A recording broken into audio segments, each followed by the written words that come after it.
15. Fuchs and greenhouse. The generator has been repaired and the buildings will have light, heat, and electricity again. In the rec room, everyone is there except Fuchs. Norris and Childs tie Copper, Clark and Gary to the couch. MacReady asks where Fuchs is and where Gary had been during the blackout.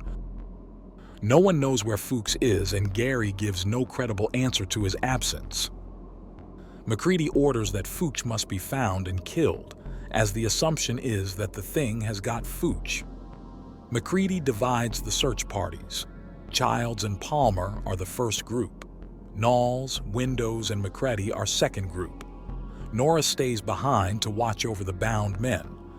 Palmer and Childs check the corridors inside. Meanwhile, Knowles and MacReady arrive at tool shed where Blair is. Blair eats canned food and a noose hangs from the ceiling. MacReady asks Blair if he has seen Fuchs. Blair says Fuchs is not the thing. Blair also says he would like to get back with the others. In the rec room, Norris watches over the bound ones while his chest hurts. A tied-up Copper worries about Norris's condition.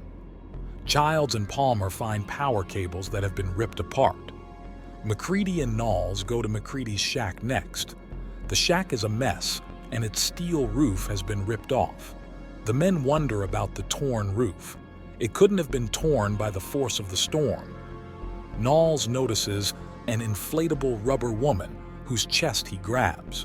The inflatable woman pops and is sucked out through the hole in the roof. Knowles states, "Goddamn white women." Childs and Palmer go down an underground passageway to Childs' greenhouse. The room is a mess, the window is broken, and all the plants are frozen. Childs is broken. Palmer uses a flamethrower to burn the plants. Childs tries to stop Palmer. Suddenly, Palmer starts screaming. Fuchs is revealed in the door behind him, who has been hit with an axe against the door. The axe is hammered into Fuchs' chest. Fuchs' body is frozen. Norris hears Palmer scream and activates the siren. Windows arrives in the greenhouse. Fuchs' body still stuck in the door. Windows tries to detach from the axe, but fails. The men return to the main building. On the way, they wonder why the thing killed Fuchs and why it didn't hijack Fuchs' body. Childs concludes that Fuchs was developing the test, so he had to die, and there wasn't enough time to capture the body. In the movie, the scene where MacReady and Knowles go to MacReady's shack is quickly cut out by fade to black. A short video of the scene, as well as a few pictures, has been leaked to the public.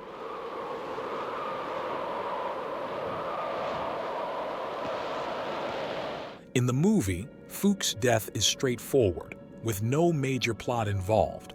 Fuchs just comes out of the building, finds MacReady's clothing, and burns himself. In addition, the scene in the film is presumably shorter than what was filmed. More detailed pictures of the burned Fuchs' body have been leaked to the public. In the script, Fuchs' death includes a subplot that ties in Childs' greenhouse and Fuchs' research work.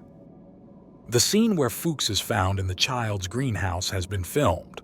There are a couple of pictures from the scene. For example, the picture of Palmer and Childs in the greenhouse, and the picture of Fuchs attached to the door, although not with an axe but with a shovel. In addition, there is one picture where Fuchs' body is burned. The shovel can be seen in the burned body. In a scene that was probably filmed, Childs and Palmer use a flamethrower to burn Fuchs' body.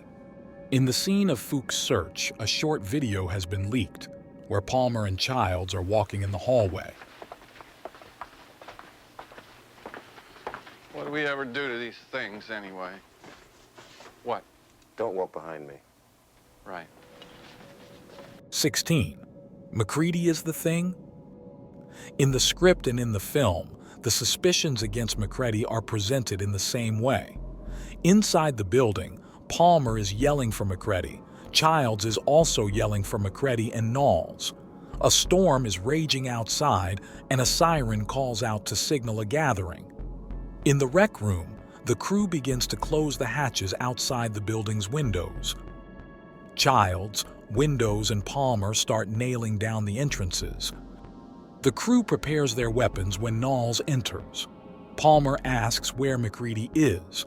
Knowles shows MacReady's mutilated clothes he found in the shack's coal stove. The clothes suggest that the thing assimilated into MacReady. The men wonder when the thing would have abducted MacReady. They conclude that it would have been possible during the blackout, at the same time Gary was lost. MacReady is behind the door. The men are thinking what to do. At the same time, MacReady goes through the window into the storage room. A conversation ensues with MacReady and other people. MacReady finds out that his clothes have been found. MacReady says they're trying to stage him. The men go to the storage room with an axe. MacReady is in the room with a box of dynamite and a torch. He threatens to blow up the entire building if anyone attacks. Knowles and Norris attack MacReady. MacReady manages to defend himself from the attack. Norris has a heart attack. 17. Norris-thing. The crew carries Norris to the examination table in the infirmary. Copper puts an oxygen mask on Norris's face and prepares to use the fibrillator on Norris. At the same time, MacReady and the rest of the crew argue about MacReady's found clothes. Clark carefully takes the scalpel from the instrument table. Suddenly, Norris's chest bursts open. Copper falls to the floor. The crew watch in horror as Norris transforms before their eyes. MacReady charges towards it, shooing the men off. MacReady blasts Norris-thing with a flamethrower, which begins writhes in pain, belching and hissing. The crew starts putting out the fire with extinguishers. The men look in amazement at the thing that was once Norris. MacReady gathers the crew in the rec room. MacReady has a flamethrower, dynamite, and Gary's revolver. Clark asks what MacReady is going to do. MacReady says he's come up with a way to test to reveal the thing.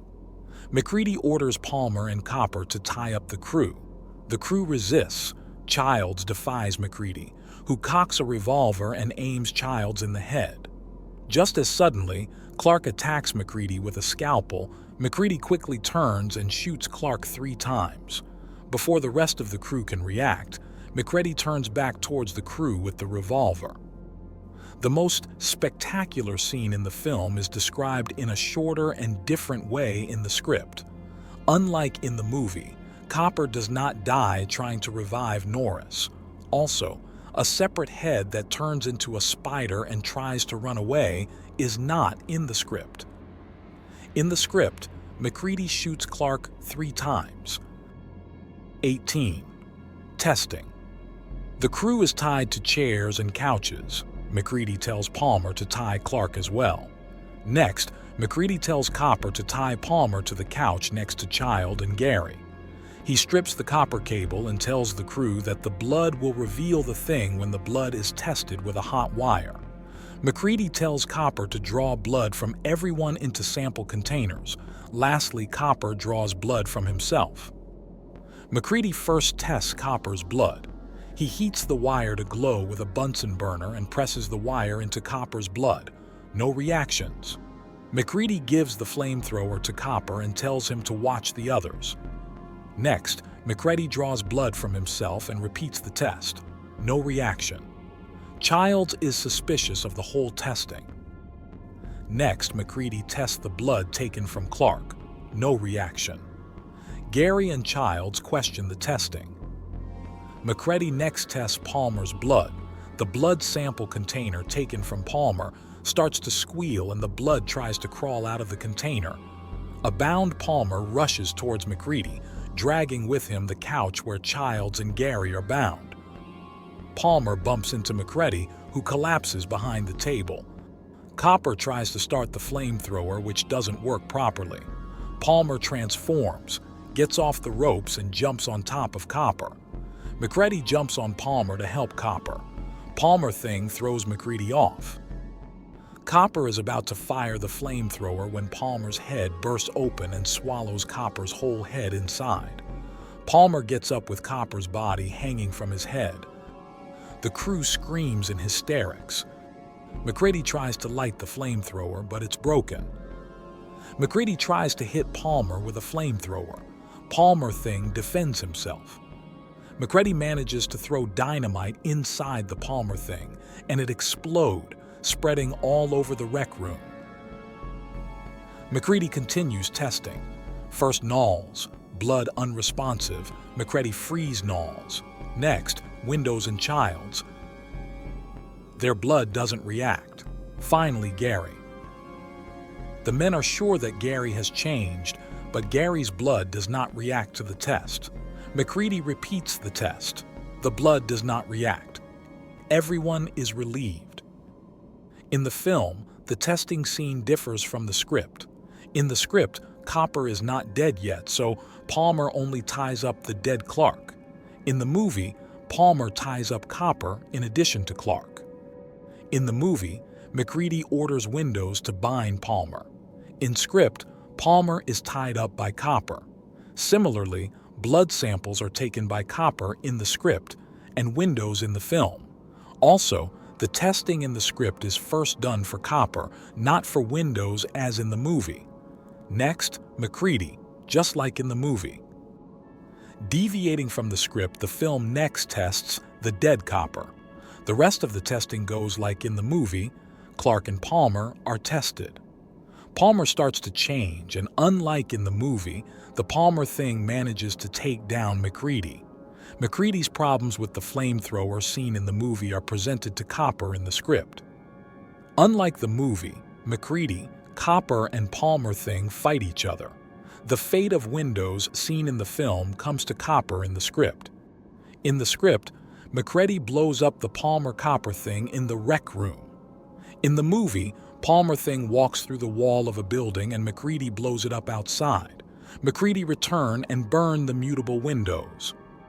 The change in the film to blow up the thing outside is more authentic, although the wall of the building seen in the film is not believable, as it is too thin for the cold conditions.